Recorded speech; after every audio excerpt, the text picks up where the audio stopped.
seriously, it's so hot outside. Please come on in for this edition of the Sportsline Podcast here on CHCH. I'm Bubba O'Neil. Well, as many as you know, sports in Southern Ontario is our focus. And folks, it is hard to argue that the Golden Horseshoe has developed and is the home of outstanding talent. In today's case, this talent is one of the reasons and the inspirations for my career choice. Back in the 1980s, when the CHCH sports department had as many as 5, maybe even 6 individuals doing work on a daily basis, this Barrie native established himself on the beat with the Blue Jays. Daily reports from training camp in Florida were the norm, and game day coverage during the regular season highlighted the summer sports season with Fred Anderton holding the microphone.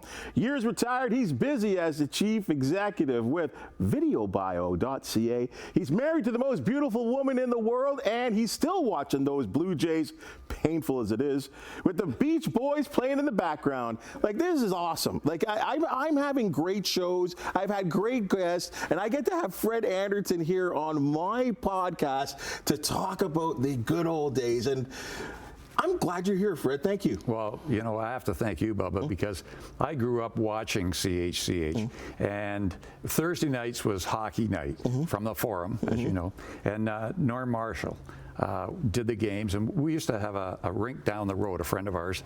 In the wintertime, we'd be out there playing hockey late into the nights because he put up lights and everything. But Thursday night at 7:25, I would leave the ice and I would run up the street with my skates still on, tippy-toeing up, and get home, whip off my skates, run upstairs to the TV just to catch that game at 7:30 with Norm Marshall and the Hamilton Red Wings. So that was really my introduction to CHCH. And then in the morning, we used to get the Globe and Mail, and I'd read Dick Beddoes because he had a sports column with the Globe. And then to get to work with those two giants in the industry. You know, I always often say to my beautiful wife, Mary, I've never worked a day of my life, you know, which was fine when I was employed. It's not so good when you're at home, though, because she expects a little more of me. Okay, that's sure. Okay. You know, but tell me about those days, and I think I got to go start there. How'd you get into the business? Why did you want to be a sportscaster? Actually, I graduated from Mac, and I got a job as a chartered accountant because in an office, I wanted to be a chartered accountant. But after 6 months, I decided, you know what, I think I'd like to be a sportscaster. And so I made up a little tape, and we had friends down the street that they had one of these great big giant reel-to-reels, okay? So I did a 3-minute sportscast, and I put it on there. Well, what I didn't know at the time was that machine only worked, the tape only worked on that particular machine. So they said, oh, you have to take the machine with you. They can't just take the tape. So I went up to Barrie, and I asked one of the sports guys there, because that was my hometown, as you mentioned, and I said, what do I do to get into the business? He said, quit your job with that chartered accountant firm and just go knock on doors. So I made up that tape. I started knocking on doors. First door I went to, I sat down this thing. You know, sometimes it helps to be naive. I didn't know any better. I just wanted it badly, and I put the tape down, and they said, we'll be in touch. And the next day I was going to St. Thomas to apply for a job there in radio, and I got a call before I even got to the station there from the station, the original station I went to in Cambridge, and they said, you're hired. So, I mean, it worked out, you know, but I was very fortunate because I didn't know what I was doing, really. So radio was the beginning? Radio was the beginning. I did that for 4 years.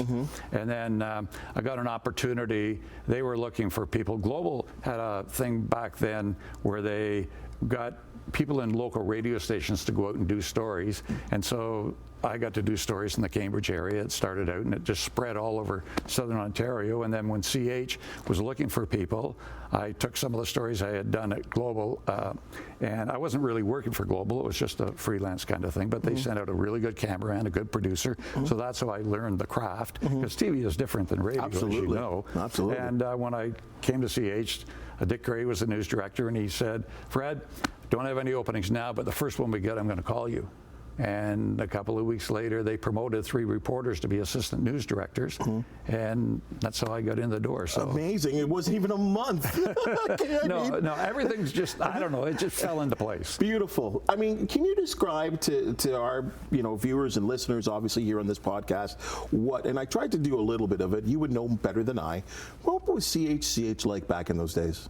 Oh, it was amazing. I mean, we had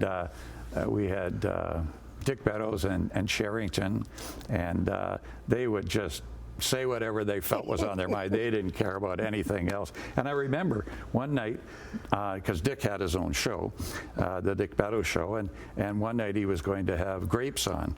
So Don Cherry comes over, and we're walking down the hall to the studio, and Grapes hadn't done TV, and so Dick turned to him and he said, "You know what? You've got to be controversial. Here's what I want you to say." And he told him, say this. And Cherry sat back and he goes, "I can't say that. I can't do that." And he said that? He said that. He is a really nice man.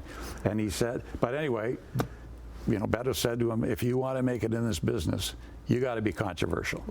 And so that's where it all started for Don. And I mean, he was the master of that. He learned pretty quick, I think. I mean, I remember that punch up in Piastani, if you remember that thing. And then he went wild from there. And then I guess a Hockey Night in Canada for all those years. And there are people still to this day clamoring for him to come back and have some type of coach's corner. I don't think it's going to happen. But I don't watch hockey anymore because they fired him.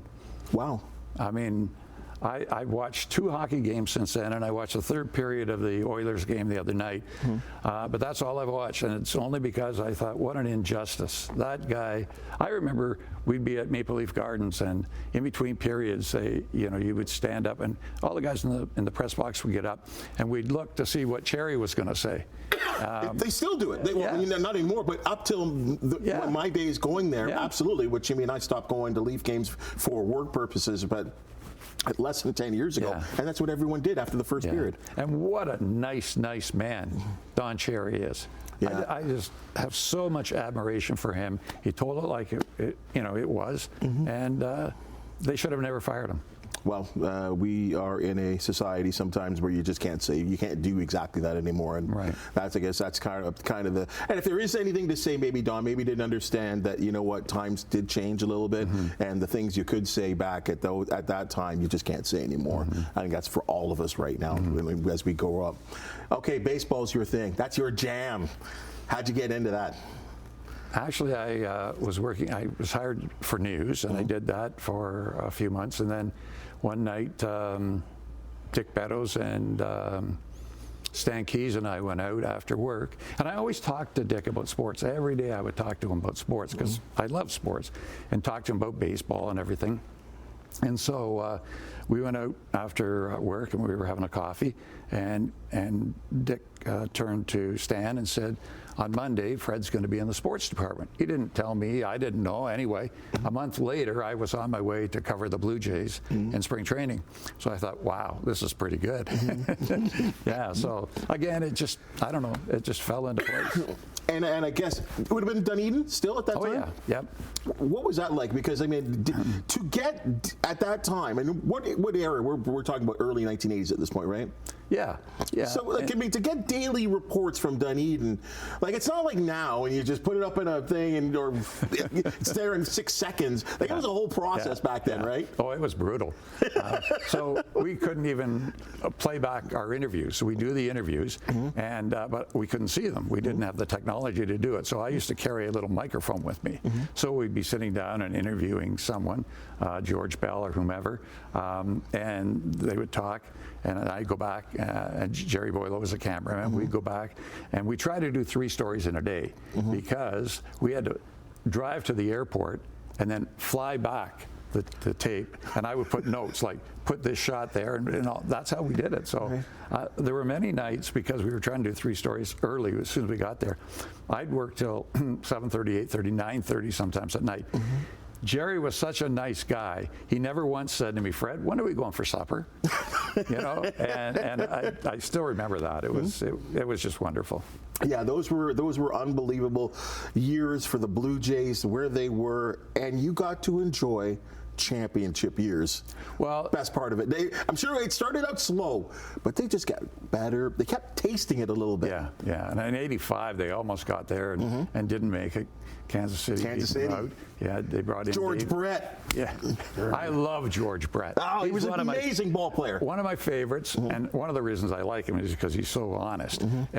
Fabulous hitter. But I remember one time he had a bad game, and they had lost a tough one, and George Brett broke up the washroom with his bat in the visitors' clubhouse. And I went the next night and interviewed him, and I asked him about it, and I thought he'd deny it. And he goes, No, I did it. He said, and I'll guarantee you there's 25 guys in that other, pointing to the Blue Jays, dugout and clubhouse. He says 25 other guys in that clubhouse would do the same thing if they lost like we did. That's how competitive he was. And you'll remember the pine tar when he ran out on the field just like a madman. I'm glad you said that. I didn't know. I was thinking of the word to say, because I don't think I've ever seen anyone in sport where a call was made and the explosion of emotion of him running out to I don't know, I can't remember who the Rungie, I can't remember who it was, the Woo, he was hot. He was hot. Yeah. Billy, I guess it would have been, I can't remember who the manager would have been at that time, but couldn't control him. That was a beautiful moment. And it'll go down in history, right? Oh, yeah. Him and Nolan Ryan destroying that too. Like, I'll tell you. But yeah, it was a different game at that time. Yeah. But let me ask you, again, you have a little prop before I go on to modern day Jays. What's this all about here? Oh, okay. So the best clip I didn't get. So it was the 92 World Series, and Jack Morris was pitching. And back in those days, if you recall, we had scrums. So World Series, you'd have 25, 35 reporters, like TV, radio, newspapers, and we're in Atlanta, and Jack Morris is pitching, and he loses a game, and Jack was really competitive. So anyway, I happened to be right in front of him, and I said to him, Jack, you were behind in the count, and he gave up a big home run that cost him the game. So I said to him, Jack, you were behind in the count all night long. Did you think it was ever going to catch up to you? And he said, that would be like if you thought I was going to punch you in the face, would you ask another question? And I'm like, and I asked another question. I have no idea what and then I said to our cameraman, let's go. We got the quote of the year. Yeah. So anyway, we go back. We were editing at CNN. So we go back to CNN, and the cameraman puts the tape in, and we look at it. I says, just go right to that clip. That's all we need. We just need that one clip. That's great. So we go. He can't find the clip. He goes, Fred, I wasn't rolling. No. Yes. I won't tell you his name because he was such a hardworking guy. Normally I would have been upset, but he was such a hardworking guy and young guy. And I said, okay, let's find the next best clip we've got and go with that. Anyway, when the Blue Jays won the World Series, this cameraman, who will remain unnamed, he climbed up and got me this bunting from the World Series victory in 1982. Oh, it got I remember these. It's got a bit of champagne on it there. You can see, but nice. Yeah, that's the story behind that. But I remember they were all over the stadium. That's right. Oh yeah. Yes. Yeah. But you go back to the early days of the Jays and why they were successful, and it started at the top, right? And they brought in Beeston, started out. I think he was their accountant to begin with, from first employee, and he ended up being the president. And then Gillick came in, and Pat Gillick, yes. Pat Gillick came in. But before that, Bavasi was the president. Peter Bavasi. Okay. So Gillick came in, and he said, "Listen, I got a trade worked out with the Yankees," because he had come over from the Yankees. He said, "We're going to get this great young pitcher. Nobody's ever heard of him, Ron Guidry." And he said, "We've got to trade Bill Singer." Bavasi told me this story, not Gillick. So Bavasi says, "We can't make that deal because everybody knows who Singer is because they had picked him up in the draft from the Dodgers. Pitched the first game, did he? No? Yeah. So, and he was the man. Cool. And nobody's ever heard of Guidry, so we can't make the trade because Guidry won't sell tickets. And I think that's what really drove Alex Anthopoulos out of Toronto, because when they brought in Shapiro, they put him in charge of baseball. Anything, he was the president, but he also, now Anthopoulos had to report to him. Mm-hmm.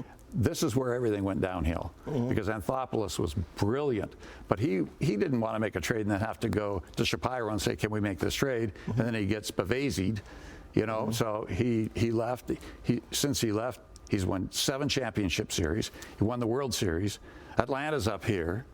And these two guys now running the Blue Jays, Shapiro and Atkins, they came over from Cleveland. And look where the Guardians are now. They're one of the best teams in baseball, and the Blue Jays are terrible. And the thing that I was always very curious about, and I think many hardcore Blue Jay fans were like, the Indians were more of a lower budget team. They were. And they never really won anything with those guys. No. So why were the Blue Jays, a team that were willing and still willing to spend money, bigger market, solo franchise in all of Canada, why were they interested in these sort of guys that, they're in Cleveland. No offense to Cleveland, they're in Cleveland. You can pin everything on Ed Rogers. Ed Rogers made that decision, and Shapiro had done some nice work on the stadium in Cleveland. And I think that was probably his thinking. Well, they were talking about building a new stadium or staying where they were. And so he brings in Shapiro, and Shapiro has done some things and, make the ballpark a little friendlier. And, you can attract fans that aren't necessarily baseball fans. You watch a broadcast, you've got more reports on the stadium and where you can sit and where you can drink and all this than you do real baseball. So that's annoying for people who love the game, but for the casual fan that maybe doesn't even want to go, even my wife Mary, who's never, I think she's been to one game, wouldn't watch it. But when she was watching it the other night, I said, just watch this for a bit. And she said, you know what, I really like that. I'd like to go there and see that. Right. But I think that's the whole problem. These guys were not the right guys, and then he brought in his pal Atkins, and they give away Teoscar Hernandez. Oh. I think they thought at the time the Blue Jays were having a lot of fun. They ended up taking the home run jacket away from them. But you have to have fun, and the Mets right now, they were slumping badly and everything, and Frankie Lindor called a meeting, and J.D. Martinez, the veteran, said, guys, we're not having fun. We've got to have fun. And so that turned them around. They've been playing really well since then. You look at Biggio before he left. He looked like the most unhappy ball player in the world. You see Bichette there now.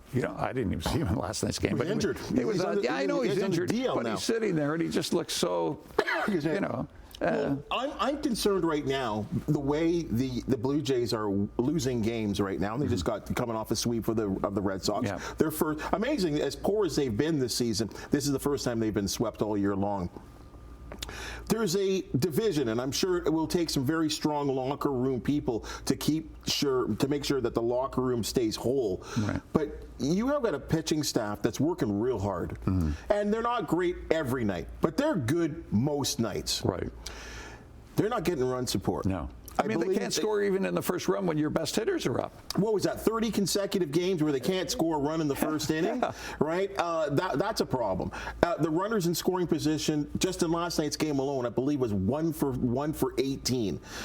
They're making errors in the field. 4 of them last night. That's inexcusable. That's high school ball. Yeah. Right? So if you're the pitchers and you're working real hard and you can't get a little results on the other side, or just a little, give me a couple of runs to work with. Like, I think eventually you're going to say, and I always remember Donaldson saying one day when the Jays were struggling, this isn't the tri-league. Right, yeah, like he exactly. He had enough, right? And whether it was going to drive a stake between the locker room or not, he had to step up and speak up and say something. And I think that's a problem with the Blue Jays right now. Amongst all the other things off the diamond, this is a team that right now, I mean, how did they all of a sudden, Fred, not all that long ago, they were one of the top home run hitting teams in all of baseball. And right now, I think they're ranked 27th or 28th. Well, it is hard to believe, but I mean, they let Teoscar go, and Swanson's in the minors. That was a terrible deal. And, you know, quite frankly, Vladdy is not the player they thought he was going to be. Do you think that? I do. Is it a long enough time to say that now? You know, the problem was at the start of the year when he wasn't hitting home runs, they said, oh, they reconfigured the ballpark and it's the ball's not flying out of here like it used to. Well, then Baltimore comes in the first night, they hit 4 home runs. You know, Boston hits 4 home runs. It's not the ballpark, you know. But I think John Schneider is going to wear it because the first thing they're going to do is fire the manager. It's the guys at the top. They got to, in my opinion, they have to get Shapiro and Atkins out of there. And bring somebody else in. But there was 39,000 people in the seats last night. And when that number drops, that's when Ed Rogers will make the move. Until it drops, but it's frustrating. You know, as a fan, it's really frustrating. Well, I think the only thing that saves their soul right now, and you come from a time when I believe there was no wild card. No. Right? No. But I remember when there were 8 teams in each league, and you had to finish first to get to the World Series. You have to win the division. Exactly. Right? That's it. Yeah. And off you go. There are 2 rounds of the playoffs, and that's it. Yeah. Excuse me. Like right now, they're still in the mix for that final wild card right now, which will mean they'll have to go on the road, whoever they play, and that could be difficult. But that's what they're holding their hats on right now, and I think it's not good enough. I know you can continually use the excuse year after year, we're in the toughest division in all of baseball, right? Well, it's not changing. No. Right? No. You were a team that competed in this very well. And I don't see anything getting better right now because right now the team is struggling. They have an unbelievable amount of injuries. And I think what's even more diminishing is the fact that their best young players that maybe even shouldn't be here, Horowitz, guys like that, they're here now. Well, what's in the tank down the road in Buffalo? Nothing. But they had to inject some life into the team, and I think that's what these young kids do because these veterans haven't been doing it. I mean, you look at George Springer. George's a nice guy, but he can't hit anymore. What's happened to him? Age. You get to 35 in that, and you start declining.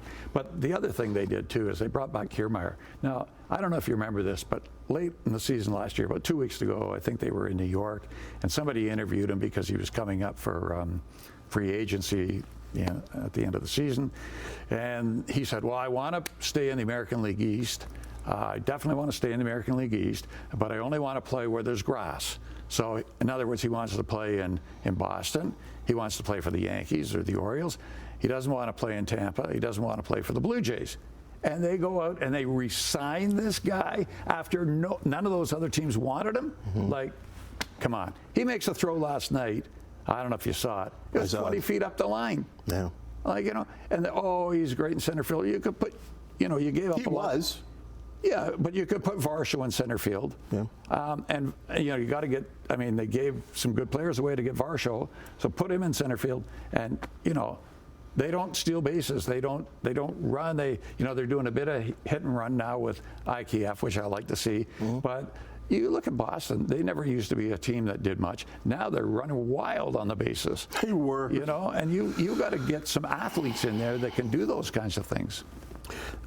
I'm glad you brought up a point here about you as a longtime Blue Jay fan watching the broadcast itself. And, I feel sorry in a way, too, because, I worked at Sportsnet for over a decade. I know a lot of the people that are there. And there are some outstanding broadcasters. Dan Schulman is an outstanding broadcaster. I think he would agree.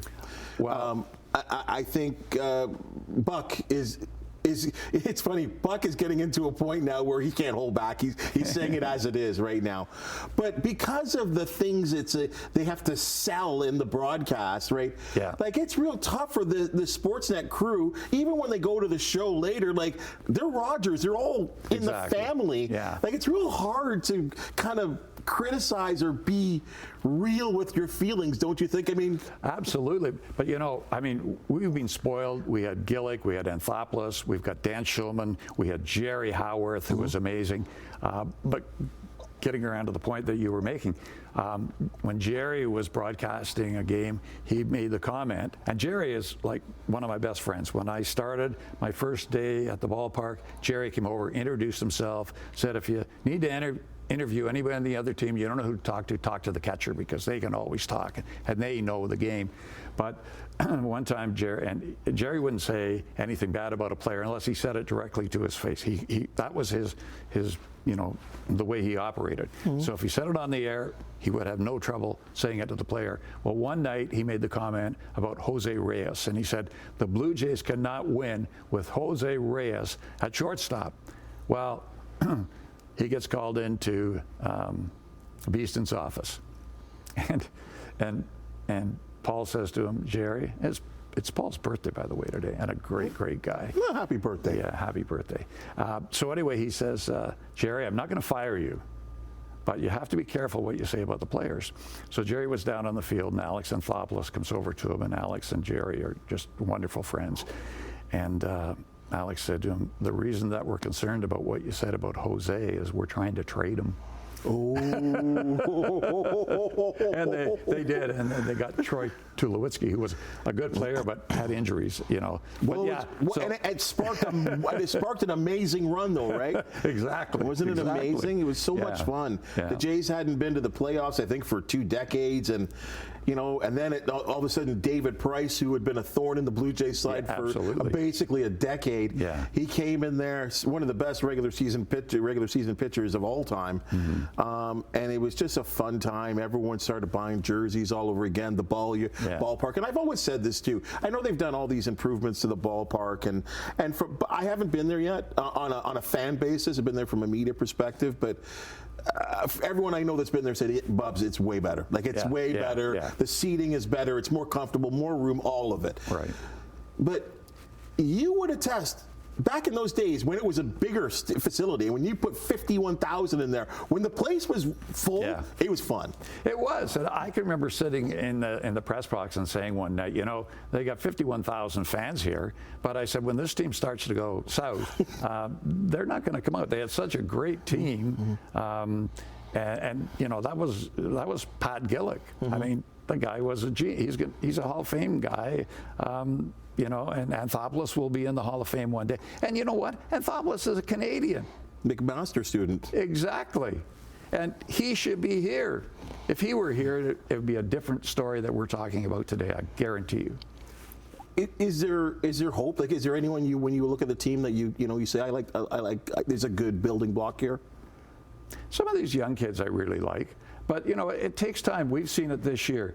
I mean, some of these young players that have come up, and Jackson Holiday. Of course, I got him on both my fantasy teams, and he goes 2 for 34.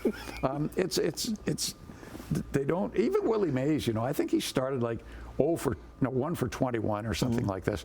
And he was my boyhood hero. But he actually said to the manager, put me back in the minors because I can't play here. But turned out to be great. You got to give these guys a chance to develop. So some of these young guys, they say, they were comparing Martinez last night, said, well, he could be like a Teoscar one day, or maybe even George Bell. But it takes time for these guys to develop. The guy that I really admire is Schneider, because the babe. Yeah. Well, and that guy plays all out. He reminds me of Pete Rose, Charlie Hustle. And Pete Rose played so hard, and I see that in Davis Snyder. He runs everything out. He's a second baseman. He goes to left field. Rose started out at second, went to third. Then they put him in left field. Put him at first base. Didn't matter where you put him. He was a player manager when I was covering baseball, and we were at spring training one year, and he came out early for batting practice before any of the other guys were on the field. And I had heard that he had actually brought a friend in from California to throw batting practice to him. But that guy should be in the Hall of Fame. That's a shame. But the next day we were in Vero Beach, and the Dodgers had brought in local business people, and they brought in Frank Robinson to talk. So Frank's up there, and question and answer, and one of the businessmen said, "What was the hardest thing you had to do when you were player manager?" And he said, "I never had time for batting practice." Oh, hold it! I just saw Pete Rose. That's what made Pete Rose great. He was I love Pete Rose.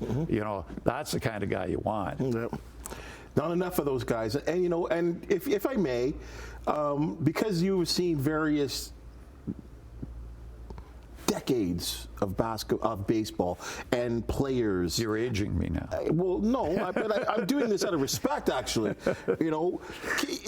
Are the ball players different than what they were, we'll say, in the 80s? Absolutely. Oh, it's completely different.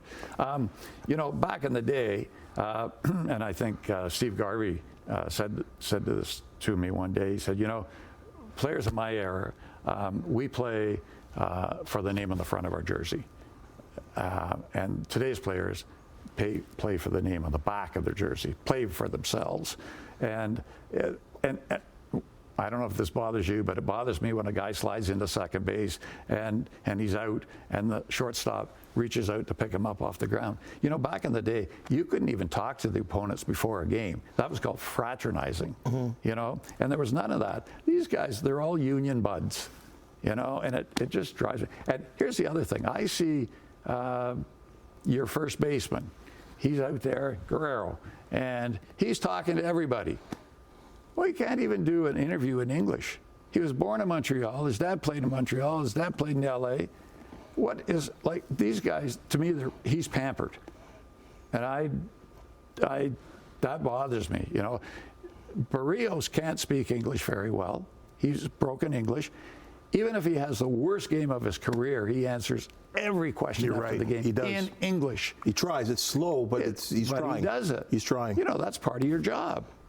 And I just don't understand why Guerrero can't do that. I think his dad told him not to. That's just my guess. Well, I really do. I really do believe, because I think I'm with you. I think Vladdy can speak English, no problem. But I think he chooses not to. And the only support I will give to him to that, and we've seen that in the NHL, the National Hockey League, with a lot of Russian players, is that sometimes their English is so broken that sometimes things get said the wrong way or misled the wrong way. And I think maybe he's trying to avoid that. I'm giving him the benefit of the doubt. Boy, you really are. I'm trying hard. I'm trying hard, right? Because I want Vladdy to be a star, right? Like, I do. I want him. I want him to be the cornerstone. I want him and Bo to be these guys that we follow for the next 10 years. Well, but I don't know if it's going to happen. With you, but I just don't. I think he's pampered, and as much as I like Buck, and Buck, he played, he managed, he knows everything. In his mind, Vladdy can do no wrong. I mean, I saw a ball hit to him on his glove side the other day, one hop, and Vladdy and Buck said, "What a great play! What a great play!" And I'm thinking, okay, please don't insult us, And I love Buck. Buck is a really good man, really good man. But they're too soft on Vladdy. Again, I'm going to ask you one of these questions that boggles my mind. And I think the best friend of mine is, in fact, all sports, is like baseballreference.com, hockeyreference.com, football. There's some things that you can really learn statistically, and baseball is such a stat-driven sport. It annoys me. These are the little things, because again, I go back where I really started to become a baseball fan in the 80s, when the Blue Jays kind of came around, especially in 85 when they got real good. Really? And then you followed it through to this point. I look at a guy like Ferguson Jenkins, we'll say, and in his Cy Young year, he had 26 complete games. The Blue Jays had one complete game. And those guys didn't have arm problems like that's what I don't understand. I know, right? Even I'll go as far and you say, Bubba, you're being an old man here. I'll even advance it, and you look at Roy Halladay and look at his numbers in his career: 300 career, 250, 275 innings pitched. I'm talking about 250. I know. Now, a guy like, I'm trying to remember who the starter this year for the Blue Jays, he hit the 200 inning mark, and it's like, woohoo! Yeah. 200 innings. Yeah, I know. It's, well, back in the day, they were talking about... Bassett, sir. Yeah, and they were talking about it last night. Two pitchers that went 16 innings. For both, each team, the guys went 16 innings. I think it was a scoreless game until the 16th inning, and the two pitchers that started finished the game. 16 innings. Yeah. And you wouldn't see. I mean, they're lucky to get 6 innings today. Yeah. And you talk about Fergie Jenkins. What a player and a Canadian. 6 years in a row, he won 20 games. Fabulous player. A great credit to Canadian baseball. Well, yeah, I mean, and they seem to not value wins nowadays as much as they did back in the day in terms of a statistical story. But yeah, I mean, the guy had a Hall of Fame career. But there's so many of those guys in that era. And their arms never fell off. And as you said, maybe these guys do get babied. It's strange. One more thing about the past when you talk about baseball, you brought him up. I was amazed to see the outpouring of affection and love for Willie Mays. And everyone kind of said the same. Wasn't the best home run hitter, wasn't the best at maybe anything, but he may have been the most complete baseball player of all time. You Absolutely, agree? Totally. I couldn't agree with you more. What a credit to the game. Just an amazing athlete. I never saw him in person. I think of all the players I saw in person, maybe Robbie Alomar was the best because he could do it all. But I wish I had seen Willie Mays. I mean, I watched him all the time on TV. He was my boyhood hero, and he could do it all. And not only was he a great player, he was a great ambassador for the game. Say hey, say hey, Willie Mays. He had that gregarious personality. You go back to Jerry Howarth for a second, but he grew up in San Francisco, and one day he looked over in the car, and there was Willie driving his pink Cadillac. Yeah. And big smile on his face and everything. And what a gentleman, and just, sad. I mean, he had a great life, 93 years. But I wish there were more guys like Willie Mays, I'll tell you, I mean, there's such little video of him at the time, and you kind of see the same things over and again, but how can anyone ever get fed up of that crazy over-the-shoulder catch at the Polo Grounds, which don't even exist anymore, that they say at that time was about, 500 feet? Yeah, he could run forever. He knew he wasn't going to run into the wall. Like, it's crazy. I was like, how could a park be center field be so big, and he actually still went and caught it? I know. I mean, just a spectacular play. If anyone doesn't see it again, YouTube, utilize it. Just a crazy thing. Well, I'll tell you, Fred, what are you doing now? I think that's where I have to go. What are you doing now? What's picking up your time right now? In addition, other than the fantasy baseball, look at you. Well, and I had to trade Bichette this year. Oh, you did not. I traded, but I got Seager back, so I'm pretty happy with that trade. But I love Bo, but so I love that. I'm also doing video bios, and which is fascinating because everyone has a story, and I actually did one on my great grandfather, and we put him on a plaque like this, right? Oh, okay. And then so the QR code.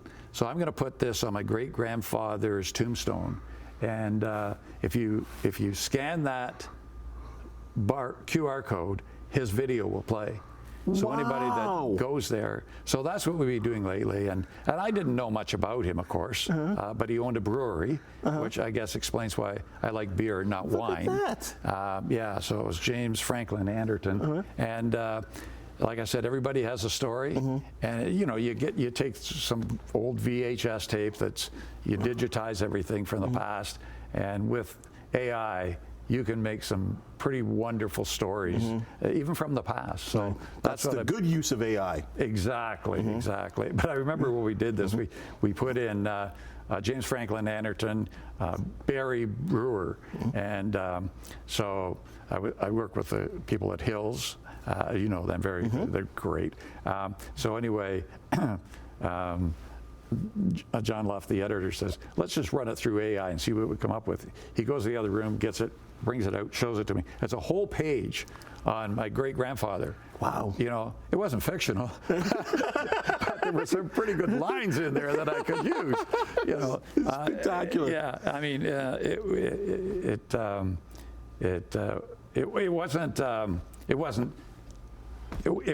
it was fictional. That's what I meant to say. Okay.